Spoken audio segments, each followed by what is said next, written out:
So look at Anthony Ryder from South Lyon, Michigan, recently selected as the Lions 2020 Fan of the Year. He has a passion about sports broadcasting. With the 112th selection in the 2021 NFL Draft, the Detroit Lions select Amon-Ra St. Brown, wide receiver, USC. One pride, baby! Yeah!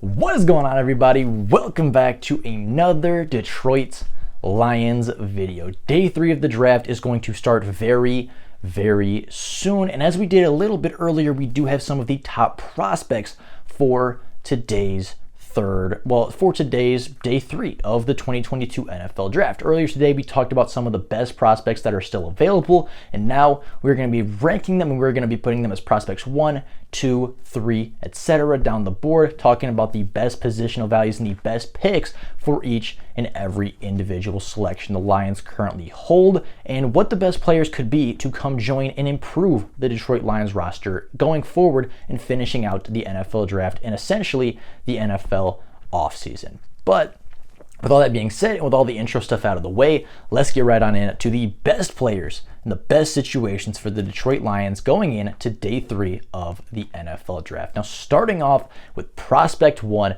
this is the guy that I will cross my fingers, I will hope, and I will pray that this guy falls to the Detroit Lions at 177. Brandon Smith, the linebacker from Penn State, is maybe the greatest athlete to ever graze the NFL Draft. This dude stands at 6'3", 250 pounds with a 4.5 40-yard dash, right? 4.5, legit 4.5 speed, 37.5-inch vert, 108-inch broad jump. He even produced relatively well at Penn State, put up some really decent statistics. He is incredibly raw, and I am going to admit that, and I'm going to tell you that right off the bat. He is maybe the most raw prospect in this entire draft class, but he also might have the highest upside with just the pure athletic abilities that this player possesses.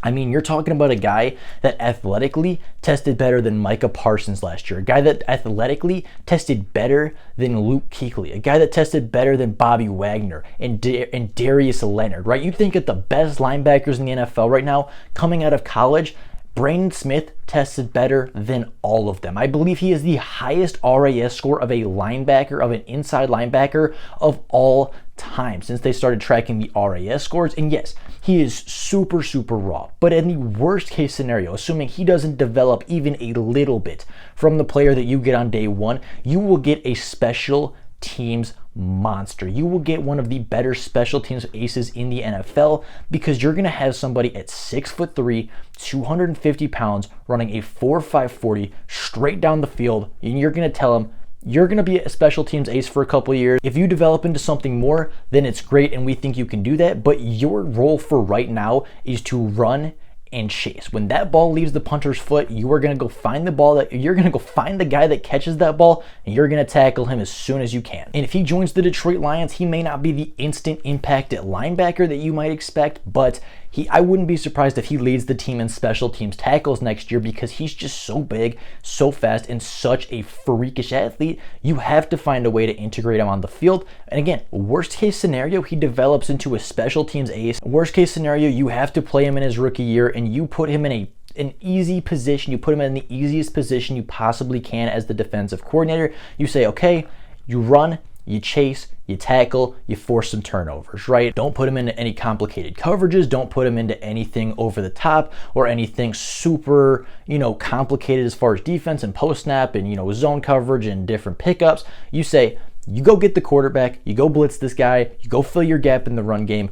Maybe you get a turnover, just run, chase, tackle, don't allow the big play. Right, at the very worst on day 1, Brandon Smith can do that for a defense, and that's why I think he is the best player and the best possible pick the Lions can take on day 3 of the NFL Draft. A couple other notable guys, if Sam Howell's there, I think Sam Howell is somebody that is very realistic. You might not be super high on Sam Howell, but I'll guarantee you he's not the 177th best player in the NFL. I'll bet you that there are not 177 players you have graded higher than Sam Howell at this point in the NFL draft. Another guy being Verone McKinley, somebody that can step in pretty immediately, make an impact at the secondary, make an impact as a special teamer, really solidify that safety position for a couple of years. You'd then have 3 safeties under contract till at least 2023, and that would make me feel a lot better than having just 2 safeties under contract into 2023, right? Just future-proof from the roster at this point, getting a really good special teamer, someone that can develop into something more. I think that's exactly what you're looking for at pick 177. Now, my prospect number 2,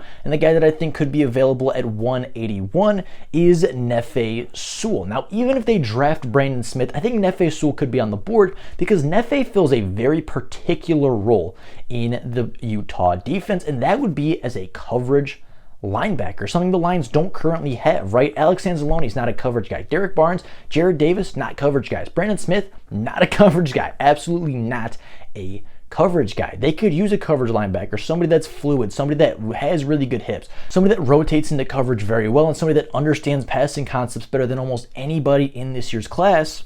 And that is Nefe Sewell, right? Nefe Sewell, if he's the 181st pick in this class, which some people would even say is a reach for that, he's going to come in, will not be a 3-down linebacker, will not be somebody that is going to play every single snap for you, but you're talking 3rd and long at the end of the game. You're talking like 3rd and 19, even 3rd and 10 or beyond. An obvious passing down, any 3rd down, gotta have it situation for your defense. I'm going to sub out Jared Davis. I'm going to put in Nefe Sewell. I'm going to sub out Derek Barnes maybe and put in Alex Anzalone, or maybe I just leave Derek Barnes in there because I think he's got some good coverage instincts as well based off of last season. And I'm saying, okay, cover your spot. Don't let them get the first down, right? You were drafted to be a coverage linebacker. You were drafted to move with these tight ends, move with these running backs in space. That's what you were drafted to do. Go do it on 3rd down. He might only play 5 to 6 snaps a game at coverage linebacker, but I'll bet you on those 5 to 6 coverage snaps, he's going to blanket a tight end. He's going to blanket a running back. He is going to play really quality coverage for your linebacking core, and on a 3rd down to win the game, on a 3rd down to shift momentum in a game, if you want a coverage linebacker on the field, and obviously you already missed out on Nakobe Dean, you want somebody a little bigger, a little longer, somebody that can maybe get his hands on the football and match up more in man versus tight ends and running backs in space, Nefe Sewell is the best coverage linebacker left on the board, and some people could make the argument that based off his length and measurables, he is the best coverage linebacker in this year's draft class. DeMarco Jackson, Zakoby McClain, and Sterling Weatherford, all guys that I think could go around this range and be very, very impactful, but I don't think any of them will have nearly as much impact as Nefe Sewell will have on this linebacking core. Now moving down to 217,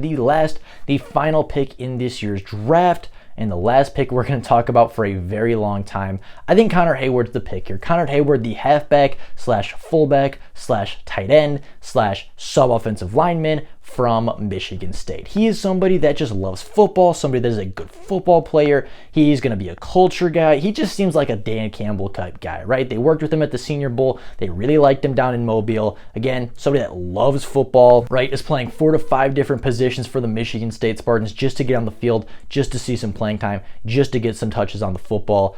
He's a good football player. He's super versatile, not super athletic, but very versatile. This is a guy, you go back and watch the Michigan game, he was one-on-one blocking in space against Aiden Hutchinson for Kenneth Walker, and he stonewalled Aiden Hutchinson multiple times. You have him locked up one-on-one matchup with arguably the best player in the draft and the best defensive player in college football a season ago, and he stonewalled Aiden Hutchinson multiple times. Now, Hutchinson obviously won some battles against him. They went back and forth all day in the blocking game and the blocking run game, but Connor Hayward took his shots and certainly won multiple of those battles versus Aiden Hutchinson. So I'm taking that guy, a guy with that kind of blocking potential, a guy with, just somebody that loves football, somebody that would be a great culture fit, and overall, somebody that would improve the tight end depth, somebody that would improve the fullback depth, somebody that would improve just the depth in general on this football team.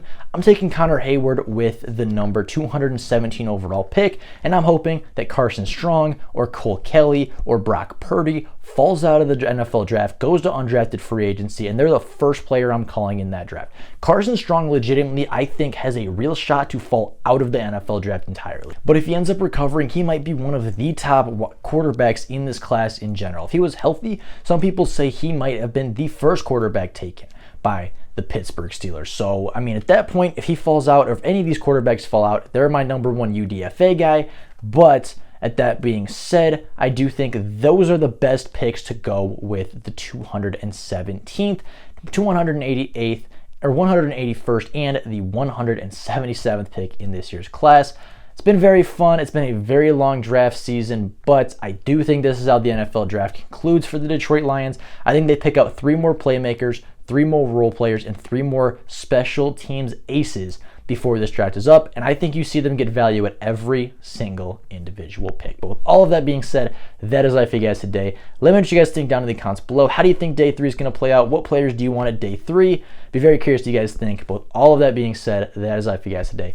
Thank you all so very much for watching, and until next time, and as always, go Lions.